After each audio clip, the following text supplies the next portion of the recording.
Good morning student. आज हम लेकर आए हैं जेएसएससी का हिंदी 10th लेवल का, जिसमें ये हिंदी कवर होगा उत्पाद सिपाही और फील्ड वर्कर भर्ती के लिए। तो आज जो फर्स्ट चैप्टर हम पढ़ा रहे हैं वो सूरदास का जीवन परिचय पढ़ा रहे हैं। ये काव्य का फर्स्ट पार्ट है। तो देखेंगे आज हम लोग सूरदास का जीवन परिचय। तो सूरदास के बारे में हम लोग जो परिचय जानेंगे वो ओनली 10 पॉइंट जानेंगे, और इससे रिलेटेड हम लोग एमसीक्यू भी पढ़ेंगे, बिकॉज एमसीक्यू बहुत ज़्यादा इंपॉर्टेंट है कॉम्पिटिटिव एग्जाम के लिए। तो प्लीज़ मेरे चैनल को लाइक, शेयर और सब्सक्राइब कर दीजिए। आगे चलते हैं।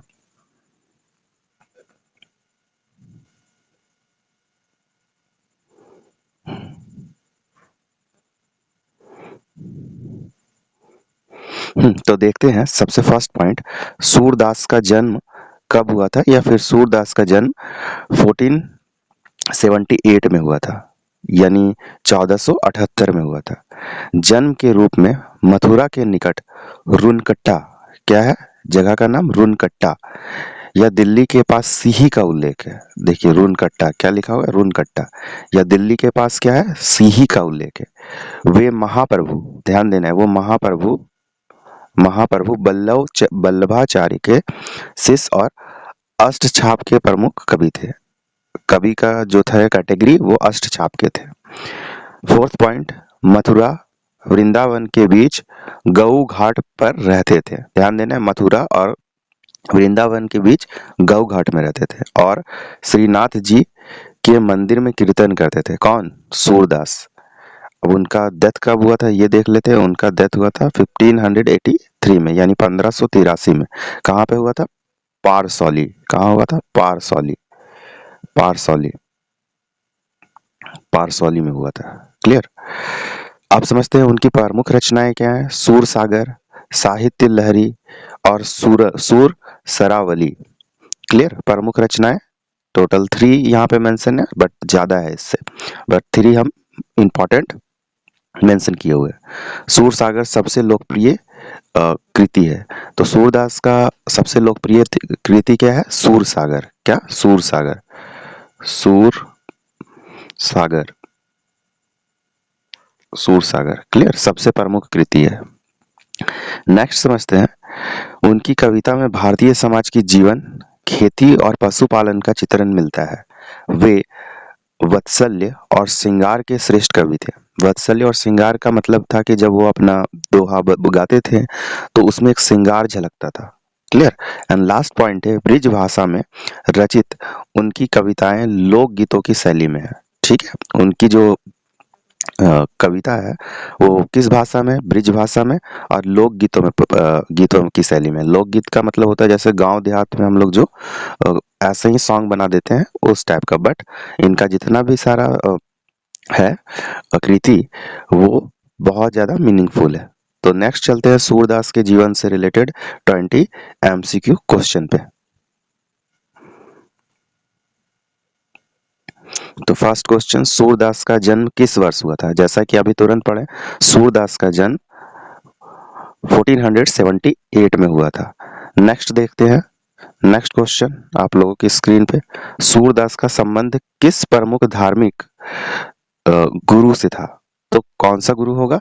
वल्लभाचार्य। कौन सा गुरु होगा? वल्लभाचार्य। नेक्स्ट क्वेश्चन देखते हैं, क्वेश्चन नंबर 3, सूरदास की प्रमुख कृति कौन सी है? तो सूरदास की प्रमुख कृति सूर सागर है। सूरदास की प्रमुख कृति सूर सागर। प्लीज मेरे चैनल को लाइक, शेयर और सब्सक्राइब करते रहे। क्लियर? ज्यादा से ज्यादा नॉलेज के लिए।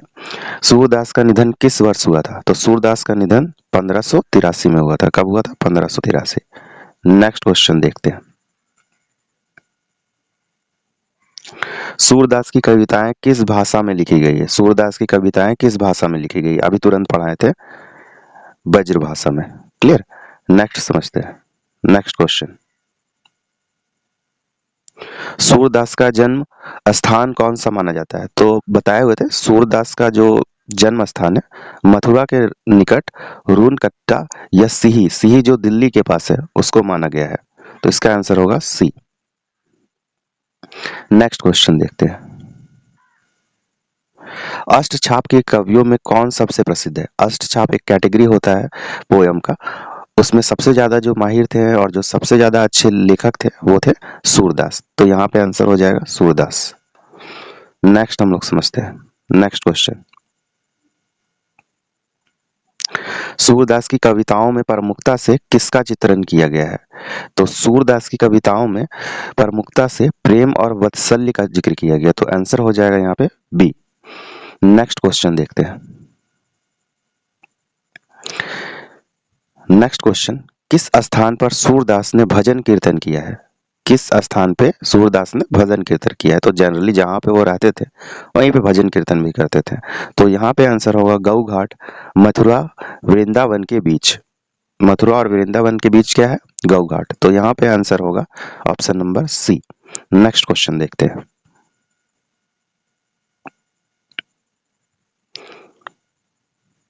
सूरदास का निधन किस स्थान पर हुआ था? तो सूरदास का निधन हुआ था परसौली। कहाँ पे निधन हुआ था? सूरदास का परसौली में। तो ये सब पूछा जा सकता है सूरदास से रिलेटेड हिंदी में। नेक्स्ट हम लोग देखते हैं, सूरदास की रचनाओं में किस देवी देवता का प्रेम और लीलाओं का प्रमुखता से मिलता है, प्रमुखता मिलता है? तो जनरली सूरदास जो लिखते थे वो भगवान कृष्ण के बारे में लिखते थे। तो यहाँ पे जो आंसर होगा कृष्ण। नेक्स्ट क्वेश्चन पे मूव करते हैं हम लोग। सूरदास को किस प्रकार की कविता के लिए जाना जाता है? तो सूरदास को वात्सल्य और श्रृंगार रस के लिए, यानी कि जब वो लिखते थे तो उनका जो भी लिखावट होता था उसमें एक श्रृंगार जैसा दिखता था। क्लियर? तो यहाँ पे होगा option number B. Next question की तरफ मूव करते हैं। नेक्स्ट क्वेश्चन आप लोग के स्क्रीन पर है, सूर सागर का मुख्य विषय क्या है? तो सूर सागर का मुख्य विषय, तो ध्यान दीजिएगा जब भी सूरदास का बात हो और ऑप्शन में अगर भगवान कृष्ण दिख जाए तो वही आंसर होगा। तो यहाँ पे भगवान कृष्ण दिख गया हम लोगों को। तो कृष्ण की बाल लीलाएं और गोपियों के साथ प्रेम, ये क्या है? ये सूर सागर का मुख्य विषय है। क्लियर? नेक्स्ट क्वेश्चन, सूरदास के गुरु वल्लभाचार्य किस संप्रदाय से संबंधित थे? तो सूरदास के जो गुरु थे वो वैष्णव संप्रदाय से बिलोंग्स करते थे। तो इसका आंसर हो जाएगा बी, वैष्णव संप्रदाय। नेक्स्ट क्वेश्चन हम लोग देखते हैं, सूरदास की कविताओं में ब्रज भाषा का प्रयोग किस शैली में किया गया है? तो सूरदास की कविताओं में ब्रज भाषा का प्रयोग लोकगीतों की शैली में किया, जैसा हम लोग कुछ पॉइंट्स में पढ़े हुए थे। तो यहाँ पे आंसर हो जाएगा बी, लोकगीतों की शैली। नेक्स्ट क्वेश्चन देखते हैं। तो नेक्स्ट क्वेश्चन है, सूर सरावली किसकी रचना है? तो सूर सरावली है सूरदास की रचना। तो ध्यान दीजिएगा अगर आप लोगों को याद नहीं होता है तो सूर सरावली, तो यहाँ पे सूर वर्ड है सूरदास से रिलेटेड। क्लियर? तो आंसर हो जाएगा C, option number C. Next question देखते हैं, सूरदास के गुरु वल्लभाचार्य ने किस दर्शन का प्रचार किया है? तो सूरदास के जो गुरु थे वो शुद्ध देवैतवाद का जिक्र किया है। तो ऑप्शन हो जाएगा डी। नेक्स्ट हम लोग समझते हैं, सूरदास की कविताओं में किस प्रकार की भाषा का प्रयोग हुआ है? तो सूरदास की कविताओं में ब्रज भाषा का प्रयोग हुआ है। तो जनरली यूपी में लोग ब्रज भाषा बोलते हैं, मतलब जो लोकल भाषा है वो ब्रज भाषा है। तो यहाँ पे ऑप्शन हो जाएगा ऑप्शन नंबर सी, ब्रज भाषा। क्लियर? तो नेक्स्ट क्वेश्चन की तरफ मूव करते हैं। नेक्स्ट क्वेश्चन है, सूरदास की रचनाओं में किस काल के सामाजिक और सांस्कृतिक जीवन का चित्रण मिलता है? तो ये है मध्यकाल में। कहाँ पे? मध्यकाल में। तो मध्यकाल में ही जो सामाजिक जीवन और संस्कृति का चित्रण मिलता है। क्लियर? तो ये जो भी लिखते थे, जो मध्यकाल में एक ऐसा जीवन शैली था उनके बारे में लिखते थे। नेक्स्ट क्वेश्चन की तरफ मूव करते हैं, सूरदास का साहित्य किस रस के लिए मुख्यतः जाना जाता है? तो इसमें हो जाएगा श्रृंगार रस, यानी कि जब वो लिखते थे तो वो जब लिखते थे तो उसमें एक श्रृंगार झलकता था। क्लियर? तो नेक्स्ट क्वेश्चन देखते हैं, तो नेक्स्ट क्वेश्चन हम लोगों का कंप्लीट हो गया। तो यहाँ पे हम लोग जाने आज सूरदास के बारे में, और नेक्स्ट जो वीडियो होगा उसमें हम लोग फर्स्ट लेसन सूरदास का जो सार है, जो काव्यांश है, उसके बारे में हम लोग पढ़ने वाले हैं। तो आज के लिए इतना ही। Thank you. सारा जो भी राइटर है काव्य के, वो सारा आप लोगों को एक एक करके इसी तरह से एमसीक्यू विद एमसीक्यू इंफॉर्मेशन मिलेगा, और चैप्टर्स का तो अलग से चैप्टर्स को पढ़ाएंगे और चैप्टर्स से रिलेटेड क्वेश्चंस को भी लाएंगे आप लोगों के सामने। तो आज के लिए इतना ही। धन्यवाद। प्लीज मेरे चैनल को लाइक, शेयर और सब्सक्राइब करें। धन्यवाद। Thank you. Good morning student. फिर से हम काव्य खंड का सेकेंड वीडियो लेकर आ रहे हैं सूरदास से रिलेटेड। तो सूरदास का जो कविता है, या फिर बोल सकते हैं जो दोहा है, जनरली ये कविता है। तो इसका जो अधो तुम हो अति बड़ भागी, तो ये फर्स्ट लेसन डिस्कस आज करने वाले हैं। तो इसका मीनिंग भी डिस्कस करेंगे और एमसीक्यू भी डिस्कस करेंगे। ठीक है, तो यहाँ पे हम टारगेट कर रहे हैं 50 एमसीक्यू को, बट आज फर्स्ट पार्ट में आएगा 25 एमसीक्यू एंड सेकेंड पार्ट में आएगा 25 एमसीक्यू। क्लियर। तो यहाँ पे हम लोग आज देखते हैं, उधो तुम हो अति बड़ भागी, अपरस रहत स्नेह तगा, ते नाहिन मन अनुरागी, पुर इनी पात रहत जल भीतर, ता रस देह न दागी, ज्यों जल माह तेल की गगरी, बूंद न ताको लागी, प्रीति नदी में पाँव न बोइयो, दृष्टि न रूप परागी, सूरदास अबला हम भोरी, गुर चाटी ज्यों पागी।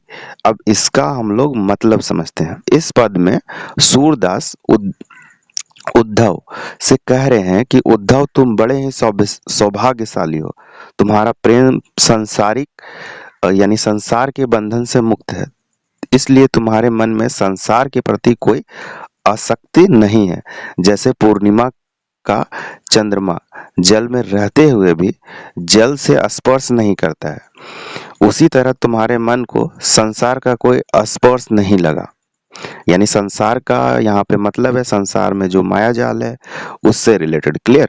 जैसे जल में तेल की बूंद, तो देखते हैं हम लोग, जैसे जल में जब तेल की बूंद डालते हैं तो वो तेल को कभी भी डुबोता नहीं है। क्लियर। यानी दोनों अलग अलग रहता है। तो सूरदास का जो यहाँ पे टारगेट है, ये इसी चीज को बताने का कोशिश किया गया, लेकिन उससे मिलती नहीं है, मतलब जल की बूंद। उसी प्रकार तुम्हारा मन संसार से अलग है। सूरदास कहते हैं कि मैंने प्रेम की नदी में अपने पांव भी नहीं डुबाए, और ना ही मेरी दृष्टि ने रूप रंग आस्वादन किया। क्लियर। अब मैं इस अबला स्त्री, इस मोह माया में फंस गया हूँ, जैसे कि गुरु के हाथों में एक पागल व्यक्ति ठगे जाते हैं। क्लियर। यानी कि यहाँ पे सीधा सा मतलब है कि वैसा एक गुरु जिसको लोग मानते हैं, लेकिन वो गुरु के पास कोई नॉलेज नहीं है। तो सूरदास जो है उस टाइम में इसी का उल्लेख कर रहे हैं। तो ये समझ में आया। ये जो लाइन था इसका हिंदी क्लियर हुआ आप लोगों को, यानी अच्छे से क्लियर हुआ। जब ये अच्छे से क्लियर होगा तो ध्यान दीजिए, आप लोगों को क्वेश्चंस बनाने का रफ्तार भी बहुत ज्यादा होगा। तो आप लोग पीडीएफ भी डाउनलोड कर सकते हैं मेरे यूट्यूब डिस्क्रिप्शन से, नो प्रॉब्लम, या फिर टेलीग्राम में आके। नेक्स्ट हम लोग समझते हैं।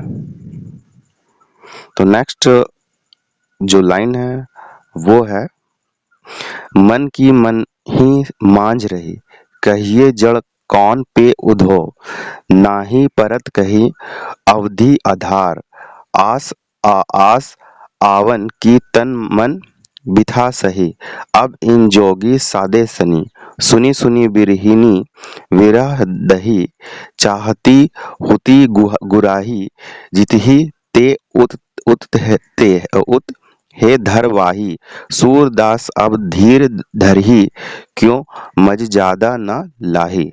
ठीक है, मज ज्यादा ना लागे, यानी यहाँ पे मर्यादा का मतलब है मर्यादा। तो यूपी वाले लोग मर्यादा को मर्यादा बोलते हैं। क्लियर। तो इसको समझते हैं। इस पद में सूरदास जी राधा के मन की स्थिति का वर्णन कर रहे हैं। वे उद्धव से कहते हैं कि राधा के मन की बातें उनके मन में ही रह गई, वह किससे जाकर कहे, क्योंकि कोई भी उनकी बात नहीं समझ पा रहा है। राधा ने श्री कृष्ण के आने की उम्मीद में अपना तन मन दोनों व्यथा सहते हुए धीरज रखा, लेकिन अब योग के संदेश सुन सुनकर उनके मन में विरह की आग और भड़क गई। राधा चाहती थी कि वह किसी तरह से अपना दुख कह सके, लेकिन जहाँ वह यह कहने जाती है, अपने आंसुओं की धारा बह निकलती है। यानी राधा चाहती है कि जो कृष्ण से अलग हुई है, वो किसी को जाकर कहे, लेकिन कहने से पहले ही उसकी आंसू निकल पड़ती है। क्लियर? समझते हैं आगे। लेकिन अब योग के संदेश सुन सुनकर उनके मन में विरह की आग भड़क उठती है। राधा चाहती है कि वह किसी तरह से अपने दुख कह सके, लेकिन वह कहने जाती है तो आंसू की धारा बह निकलती है। समझ में आया? आगे चलते सूरदास कहते हैं कि अब राधा कैसे धीरज रख सकती है, क्योंकि उसने अपनी सारी मर्यादा खो दी है और अपना धैर्य टूट चुका है, उनका धैर्य भी टूट चुका है। तो इसका यही मतलब है। क्लियर? ये मीनिंग का। नेक्स्ट हम लोग देखते हैं नेक्स्ट लाइन का क्या मतलब है। तो नेक्स्ट लाइन की तरफ मूव करते हैं। तो नेक्स्ट लाइन है, हमारे हरी हरली की लकड़ी। क्या है? हमारी हरी हरली की लकड़ी, मन क्रम वचन नंद नंदन उर, यह दृढ़ करी पकड़ी, जागत सोवत स्वप्न दिवस नासी, कान्हा कान्हा जग सी, सुनत जो लगत है, ऐसो ज्यों करुई ककरी, सुतो व्याधि हमके ले आए, देखी सुनी न करी, यह तो सूर तन ही ले सौंपे, जिनके मन चाकरी। तो अब हम लोग समझते हैं। तो इस पद में सूरदास जी राधा के प्रेम में गहनता को दर्शाते हैं। क्लियर? राधा कहती है कि वो मेरे श्री कृष्ण यानी हरि मेरे लिए उसी प्रकार आवश्यक है जैसे हरली पक्षी के लिए लकड़ी होती है। हरली पक्षी अपने प्रिय लकड़ी को जीवन भर साथ रखता है। उसी तरह मैंने श्री कृष्ण को अपने मन, वचन और कर्म से दृढ़ता से पकड़ रखा है। क्लियर? राधा कहती है कि जागते हुए, सोते हुए और सपने में भी दिन रात मेरे मन में केवल कान्हा का नाम ही बसा रहता है। जब कोई योग की बातें सुनते हैं, योग का मतलब यहाँ पे वियोग से है। क्लियर? तो वह मुझे ऐसे कड़वी लगती है जैसे करेला होता है। यहाँ पे योग का मतलब है वियोग। क्लियर? वियोग का मतलब दूर हो जाना। दूर हो जाने की बात जब सुनते हैं तो वो मुझे करेले जैसा लगता है। मेरे लिए योग की बातें बीमारी की तरह है। मतलब जो योग की बातें हैं वो बीमारी की तरह है। बिछड़ने की जो बातें हैं वो बीमारी की तरह है, जिनमें मैंने कभी ना देखा ना सुना था। राधा कहती है कि यह सब बातें उन लोगों को समझाई जाए जिनके मन में चक्र की तरह निरंतर कुछ ना कुछ घूमता रहता है, लेकिन मेरे लिए मेरे श्री कृष्ण ही सब कुछ है। ये राधा कहती है इस लाइन में। नेक्स्ट लाइन पे हम लोग मूव करते हैं।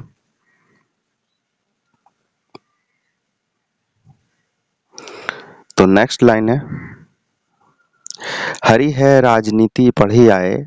यानी जो भगवान कृष्ण है वो राजनीति पढ़ कर आए हैं, वो बहुत चालाक हैं। क्लियर? समूची बात कह मधुकर के समाचार सब पाए, एक अति चतुर होए, पहिले ही अब गुरु ग्रंथ पढ़ाए, बढ़ी बुद्धि जानी जो, उनके जोग सदेश पढ़ाए, उधो भले लोग आगे के, हर हित दौलत धाए, उन आपनो मन फेर पाए, चलत जू हुते चुराए, ते क्यों अनीति करे, आपुन जे और अनीति छुड़ाए, राज धर्म तो यहो सुर, जो प्रजा न जाहि सताए। तो अब इसका मीनिंग हम लोग समझते हैं। क्लियर? तो इसका मीनिंग है, ये पद का मीनिंग, इस पद में सूरदास की व्यंग के माध्यम से श्री कृष्ण की चालाकी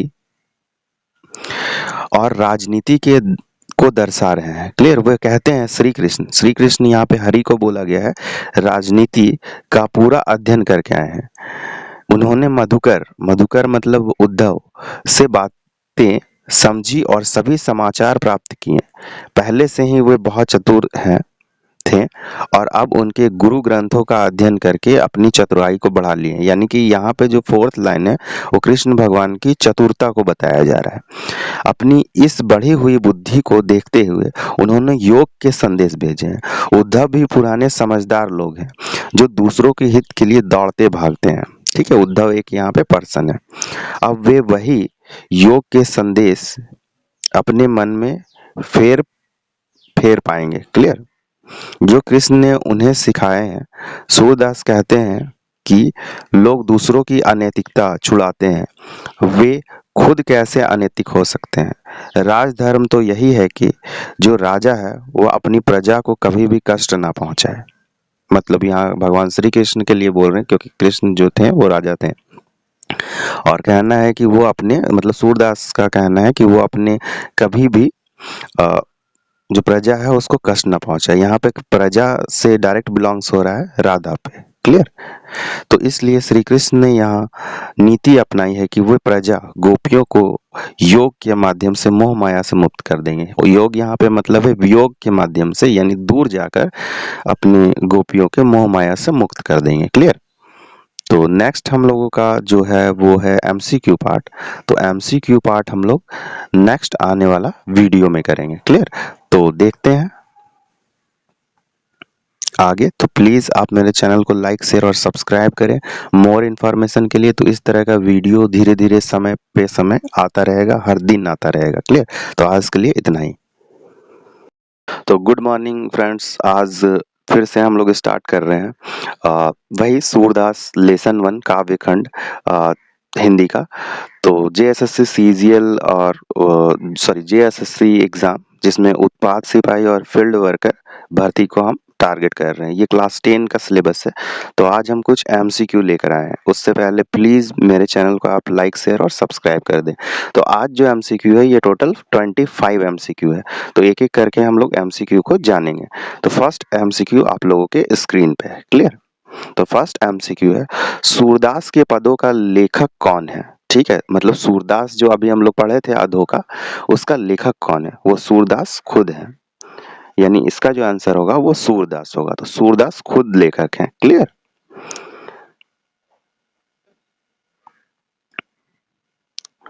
नेक्स्ट समझते हैं, सूरदास के पदों में मुख्य रूप से किस डाइटी का उल्लेख हुआ है? मतलब कि किस पर्सन का उल्लेख हुआ है? तो यहाँ पे जो आंसर निकल कर आएगा वो होगा भगवान कृष्ण। कौन होगा?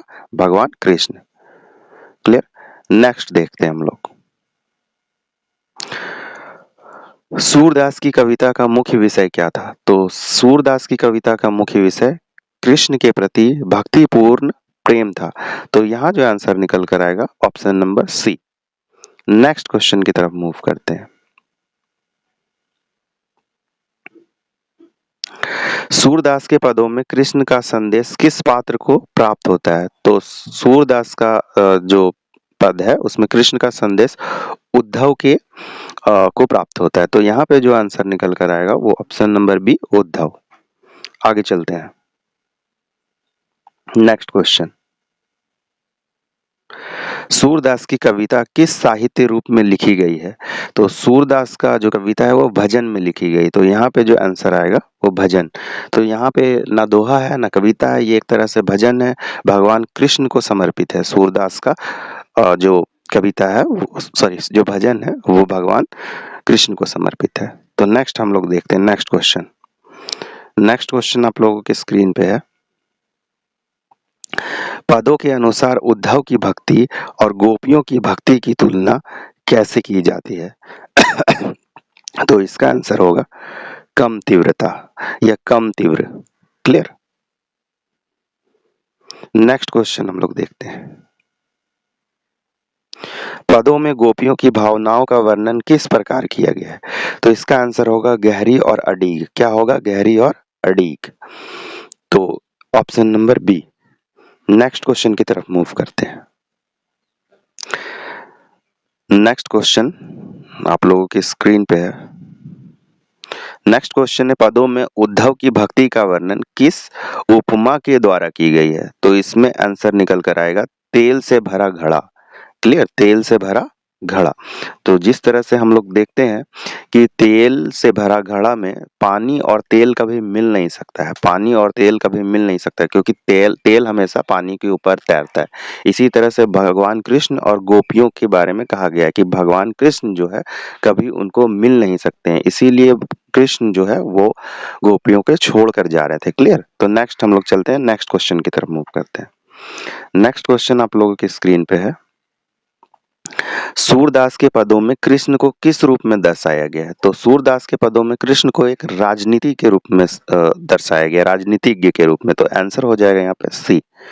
नेक्स्ट क्वेश्चन देखते हैं। तो नेक्स्ट क्वेश्चन है, गोपियां अपने प्रेम की व्यथा किसे व्यक्त कर रही है? तो गोपियां अपनी प्रेम की व्यथा उद्धव को व्यक्त कर रही है। तो इसमें आंसर निकल कर आएगा option number B. Next question देखते हैं। तो नेक्स्ट क्वेश्चन आप लोगों की स्क्रीन पे है, सूरदास के पदों में कौन सा भाव प्रमुख है? यानी कि सूरदास के पद किससे संबंधित हैं? तो वो है भक्ति से। तो यहाँ पे जो बात हो रहा है भगवान श्री कृष्ण की भक्ति का बात हो रहा है। तो देखते हैं हम लोग नेक्स्ट क्वेश्चन। नेक्स्ट क्वेश्चन आप लोगों के स्क्रीन पे है, सूरदास के पदों में नदियां का क्या प्रतीक है? यहाँ पे नदियां का जो प्रतीक है वो प्रेम से है। तो इसका जो आंसर निकल कर आएगा वो निकल कर आएगा प्रेम। नेक्स्ट क्वेश्चन हम लोग देखते हैं। गोपियों के प्रेम की गहराई का क्या संकेत है? तो गोपियों की प्रेम की गहराई का जो संकेत है वो लगातार निरंतर वो बढ़ता जा रहा है, गहरा और निरंतर। तो यहाँ पे जो आंसर होगा वो option number B. Next question की तरफ मूव करते हैं। नेक्स्ट क्वेश्चन है, सूरदास के काव्य का समय काल क्या है? तो हम बताए थे ये मध्यकाल के कवि थे, ये मध्यकाल की बातों को लिखते थे। तो मध्यकाल यानी 15वीं सदी। क्लियर?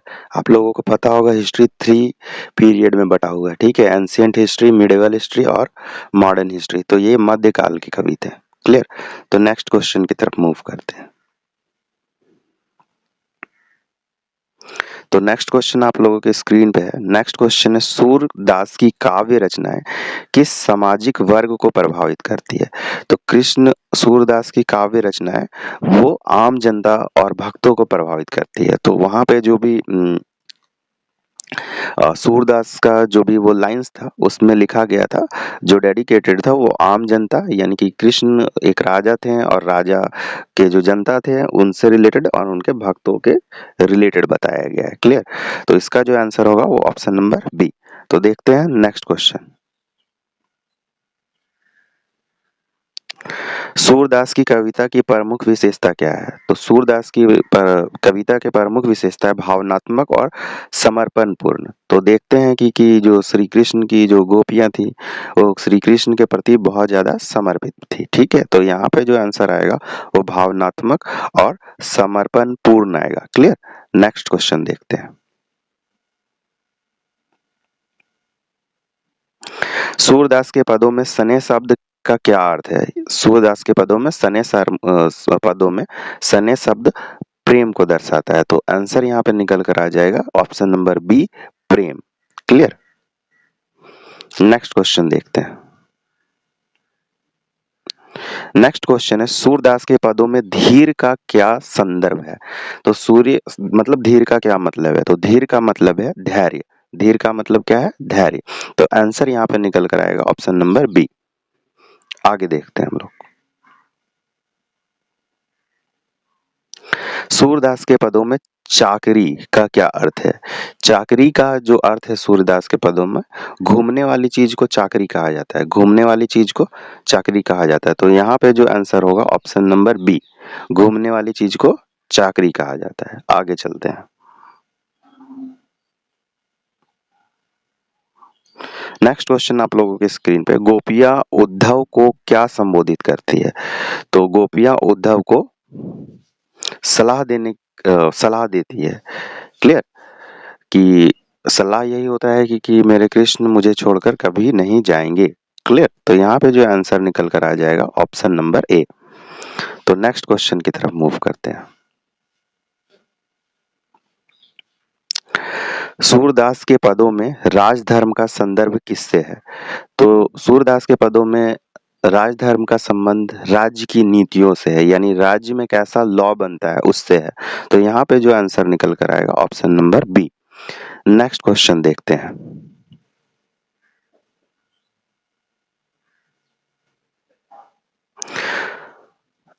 नेक्स्ट क्वेश्चन है, सूरदास के पदों में विरह शब्द का क्या अर्थ है? ठीक है, विरह शब्द का मतलब है कि दूर होना, यानी प्रेम का दर्द। क्लियर? तो यहाँ पे जो आंसर निकल कर आएगा वो है प्रेम का दर्द। क्लियर? प्रेम का दर्द, प्रेम का दर्द, प्रेम का दर्द। तो नेक्स्ट क्वेश्चन देखते हैं। सूरदास के पदों में उसीन शब्द का क्या संकेत है? उसीन शब्द का संकेत है ज्ञात होना, जानना। क्लियर? जानना यहाँ पे सीधा सा मतलब है भगवान श्री कृष्ण छोड़ कर जा रहे हैं तो गोपियां उनके बारे में जानना चाहती है कि क्यों छोड़ कर जा रहे हैं। क्लियर? तो यहाँ पे जो आंसर होगा option number D. Next question की तरफ मूव करते हैं। पदों में दृष्टि का संदर्भ किससे है? तो पदों में जो है, पदों मतलब वो जो हम दिए हुए थे ना सूरदास का सुरावली, वो क्या था? मानसिक दृष्टिकोण से, यानी कि भगवान श्री कृष्ण जो थे वो मानसिक लेवल पे खेल रहे थे। समझ में आया? तो यहाँ पे जो होगा दृष्टि का मतलब मानसिक दृष्टिकोण। क्लियर? नेक्स्ट हम लोग समझते हैं।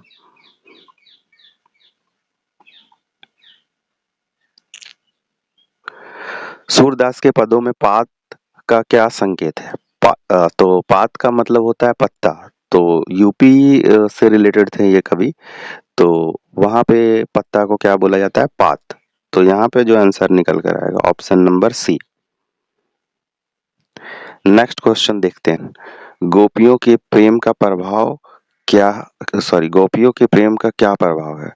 तो यहाँ पे गोपियों का प्रेम का प्रभाव था अस्थाई और गहरा, जो भगवान श्री कृष्ण के ऊपर था। ठीक है, तो इसका ऑप्शन हो जाएगा बी। नेक्स्ट क्वेश्चन की तरफ मूव करते हैं। नेक्स्ट क्वेश्चन है, सूरदास के पदों में प्रीति शब्द का क्या अर्थ है? प्रीति, प्रीति का मतलब वैसे होता है स्नेह। तो यहाँ पे जो ऑप्शन हो जाएगा option number B. Next question की तरफ मूव करते हैं। प्लीज आप लोग मेरे YouTube डिस्क्रिप्शंस में जाएं और ये PDF जरूर डाउनलोड कर लें। क्लियर? तो नेक्स्ट क्वेश्चन है, सूरदास के पदों में राजधर्म का क्या मतलब है? तो राजधर्म का सीधा सा मतलब है राज, काज और शासन। तो यहाँ पे जो ऑप्शन हो जाएगा वो ऑप्शन बी हो जाएगा, राज, काज और शासन। नेक्स्ट क्वेश्चन की तरफ मूव करते हैं। नेक्स्ट क्वेश्चन है, सूरदास के पदों में उदासीनता का क्या संकेत है? तो उदासीनता मतलब कि जब श्री कृष्ण छोड़ कर जा रहे हैं तो सारे लोग क्या हो गए थे? उदास हो गए थे। वही उदासीनता का मतलब है भावनात्मक दूरियां।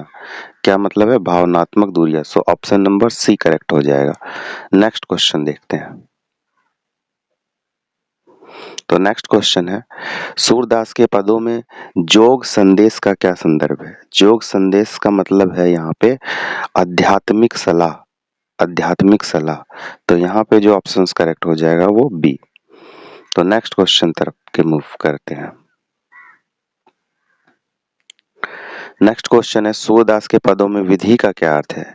तो सूरदास के पदों में विधि का मतलब होता है भाग्य, मतलब वहां पे भाग्य के लिए विधि यूज किया गया। तो यहाँ पे जो आंसर हो जाएगा वो डी, भाग्य। नेक्स्ट क्वेश्चन देखते हैं। पदों में गागरी शब्द का क्या अर्थ है?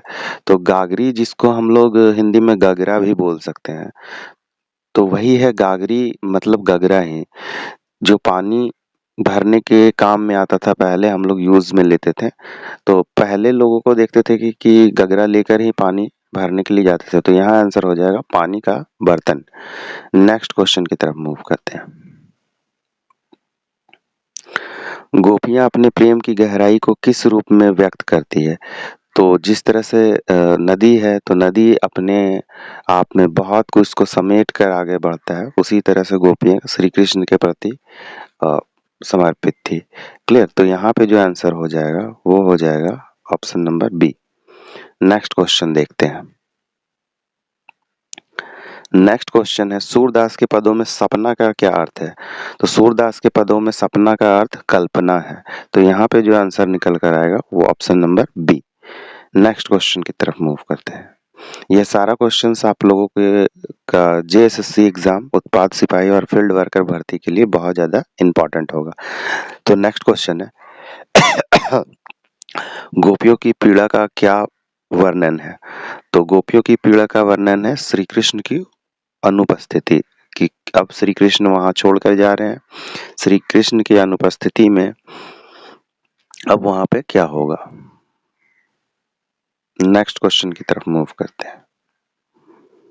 सो नेक्स्ट क्वेश्चन है, सूरदास के पदों में धर्म का क्या संदर्भ है? तो सूरदास के पदों में धर्म का संदर्भ है राज की नीति धर्म। तो भगवान श्री कृष्ण जो है वो छोड़कर जा रहे थे क्योंकि उनको अपना राज धर्म निभाना था। क्लियर? तो यहाँ पे जो ऑप्शन होगा option number B.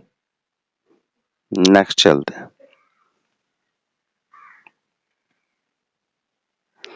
So next question है, पदों में विरह, वही पदों में उद्धव में विरह का क्या मतलब है? दुख होता है। विरह का मतलब क्या होता है? दुख, या फिर दूरियां भी बोल सकते हैं। विरह का मतलब दुख या दूरियां भी बोल सकते हैं। तो ऑप्शन हो जाएगा बी।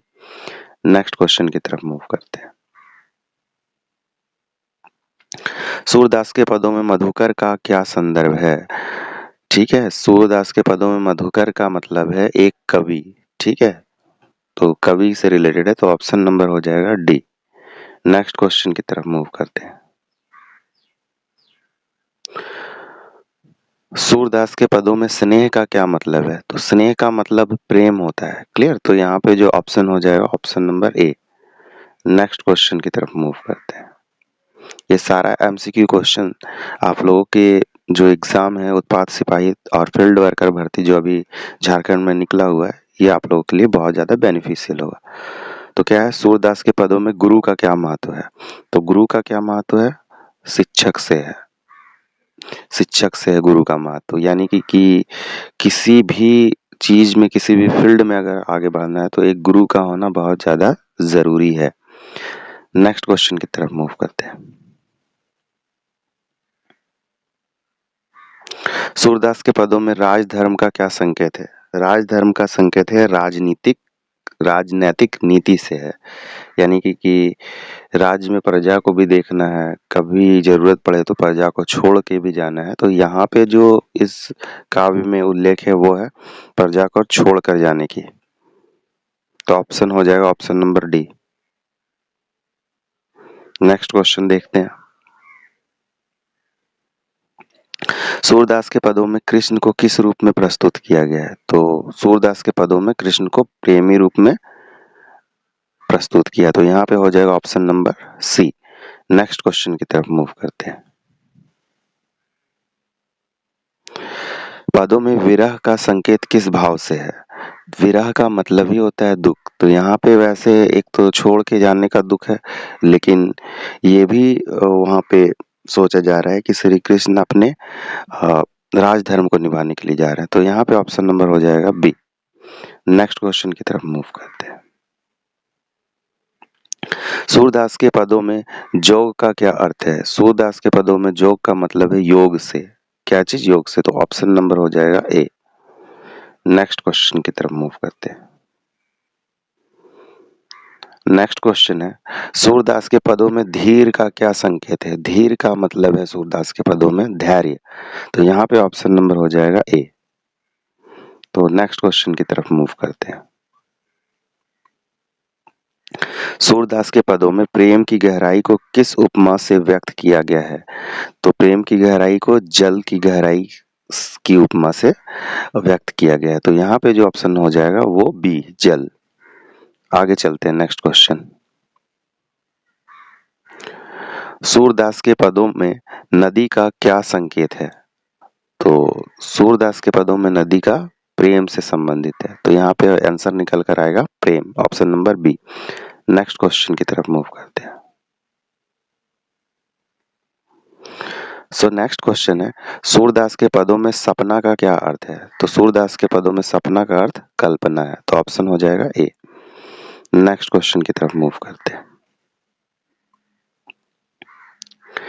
नेक्स्ट क्वेश्चन है, गोपियों की पीड़ा का मुख्य कारण क्या है? तो गोपियों की पीड़ा का मुख्य कारण कृष्ण की अनुपस्थिति है, यानी अब भगवान कृष्ण जो है वहां पे छोड़ कर जा रहे हैं, वो प्लेस को छोड़ कर जा रहे हैं। तो यहाँ पे जो ऑप्शन होगा आंसर वो बी होगा, कृष्ण की अनुपस्थिति। Next question. तो नेक्स्ट हम लोगों का ये क्वेश्चंस एंड हुआ। टोटल कितना क्वेश्चन था? टोटल 50 क्वेश्चन था। तो इसी तरह से जो नेक्स्ट चैप्टर होगा उस पे भी 50 क्वेश्चन आएगा और सारा बेस्ट एक्सप्लेनेशन आएगा। तो आज के लिए इतना ही, धन्यवाद। प्लीज मेरे चैनल को लाइक शेयर और सब्सक्राइब करें। Thank you for watching my video. धन्यवाद।